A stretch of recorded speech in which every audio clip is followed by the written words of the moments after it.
At the beginning, the story that sets up the parable of the Good Samaritan, I don't know if you know this, but religious leader asked Jesus, basically, who's my neighbor? And Jesus answers with the parable of the Good Samaritan. You know that story. Basically, Jesus says, everybody is your neighbor. And in the Sermon on the Mount, Jesus says, you have heard it said, love your friends, hate your enemies, but I tell you, love your enemies. And then here, this is right before Jesus' passion. It's one of the last things, what last commands he gives to his disciples, love one another. Jesus has taken away our chalk, the chalk that we like to use to draw lines, to say, well, I'll love this group and I will hate that group. Jesus clearly does not want us to do that. He wants us to love one another. He wants us to love everyone. Mind you, he's not telling you you have to like them. You don't have to agree with them, but you do have to love them. You have to make conscious, active choices to show God's love to everyone. How do you do that? Let me offer you just one starting point. Have you ever run a red light? Now, mind you, I'm not asking you if you ever got ticketed for running a red light. I'm asking you if you've ever run a red light. You know, like you've been 3 cars back in a left turn lane. And there would have been plenty of time for all 3 of you and maybe a couple cars more to get through the light. But the guy in the front's not paying any attention.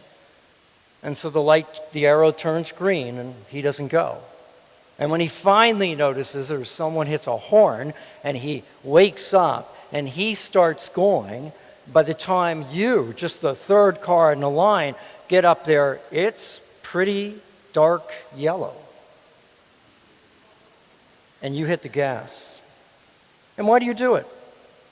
Because somewhere in the back of your mind, in a snap judgment, you're like, this is not my fault. I deserve to go through this. Because if that guy had only gone when he was supposed to, it would have been fine. And if you had been pulled over by a policeman, is that not exactly what you would have told him? It boils down to basically, in that moment, you would say to the police officer or anybody else, perhaps maybe your kids in the car with you, you'd just basically be saying to them, you need to give me a break here. You need to understand the situation. You need to give me a break. That's a terrific way to love your enemies, to love people you don't like, to love people you disagree with. To figure out how it is you might give them a break. I've had a really interesting week. I have seen an enormous number of examples, mostly, sadly, negative examples of people not loving their neighbor. And a good number of them could just be classified under this. People that have decided they're just going to jump to some conclusion. They have a fact or two, and then what they're doing is they're making a story out of it. But they're making the worst possible story out of it. They're not willing to give the other person the benefit of the doubt. And that's not loving your neighbor. Not at all. That's actively hating your neighbor, to think the worst of them in those situations. About a week or so ago, many of you would have perhaps known that some news came out that there might be some protest at Catholic churches based on the abortion issue in front of the Supreme Court. And I was struck by the fact that right away I started getting a lot of stuff from a lot of different organizations. Some of it was pretty helpful about what we might do if some protesters turned up here.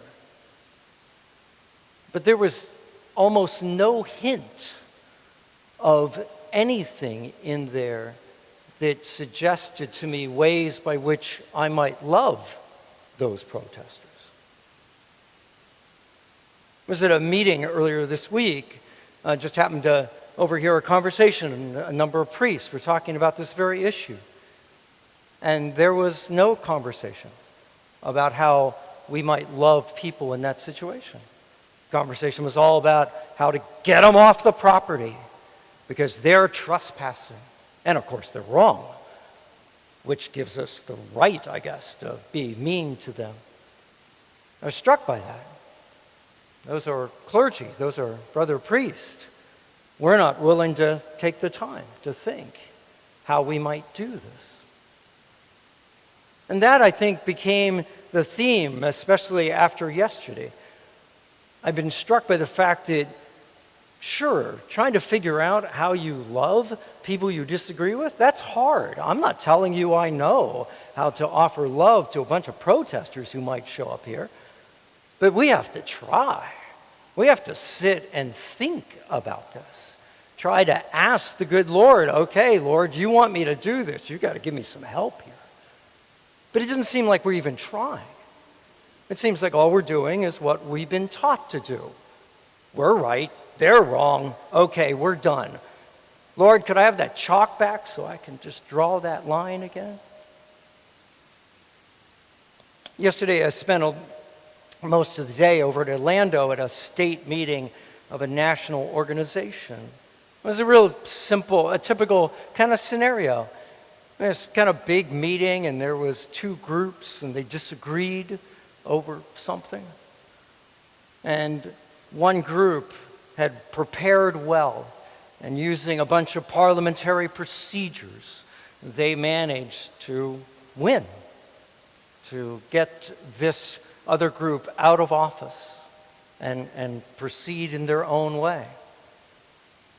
I suspect the good guys won, actually, if you want my opinion about it. But the thing that struck me about this, watching this, was that it was very clear to me that the winning group had put a lot of time and effort into figuring out how to do that. It probably a group of guys had sat down at a room and figured out who was going to do what when. They had thought it out. And I know some of these guys. These are Christian guys. These are guys that would tell you they are disciples of the Lord. They didn't seem to spend a lick of any moment thinking about how to do this in a loving way.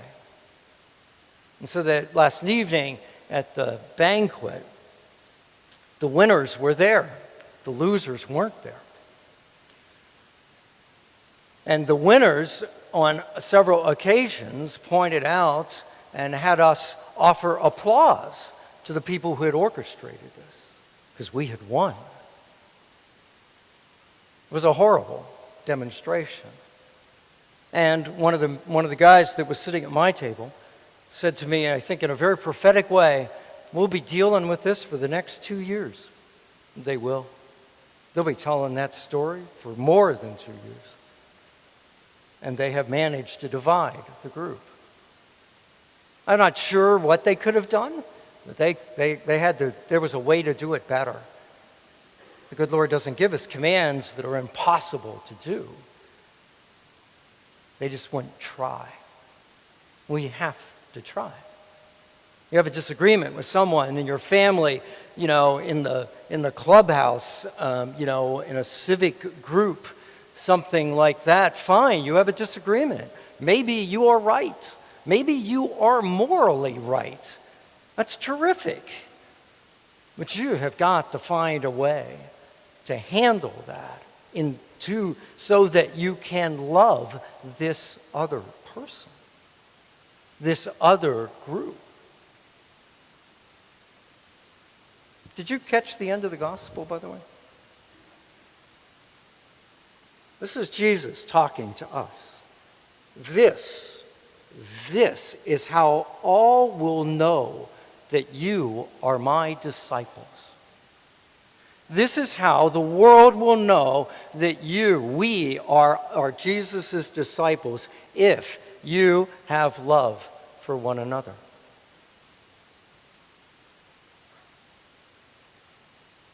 We wonder at times why people don't respect the church. We wonder why people don't look at us and give us any kind of moral authority. Maybe it's that. They look at us and they don't see us loving one another. Within the church, we argue and fight. We don't love one another. We're just trying to figure out, we're trying to get our way. And when we engage with secular society, it's about winning. We need to remind ourselves.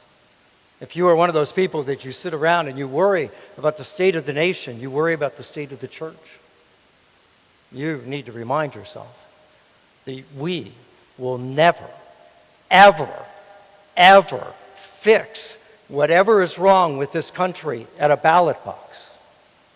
We will never fix what is wrong at a state legislature. We will never fix it in Congress, and we will never fix it by who we put on the Supreme Court. We will only fix it this way: if you and I, in small acts and big acts, do our absolute best to love one another. If we did that well, if we showed that to the world, you would absolutely, I mean this from the bottom of my heart, we figure out how to do this, we will change the world. We will win the world for Christ. But as long as we decide that the only way to fix it is through civil means or whatever it is, the only way to fix it is we've got to win, we'll never accomplish anything. Or we'll get an odd victory here or there. We'll get a chance to celebrate maybe in a couple weeks. But we will have not ended abortion in this country. You want to end abortion in this country? You want to do all sorts of other things that you think are important?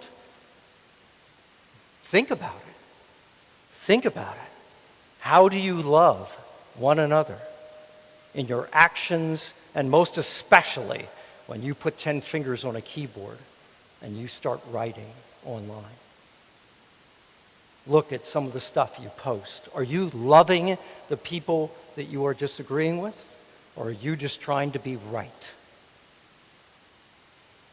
Like everything else, Jesus is right about this.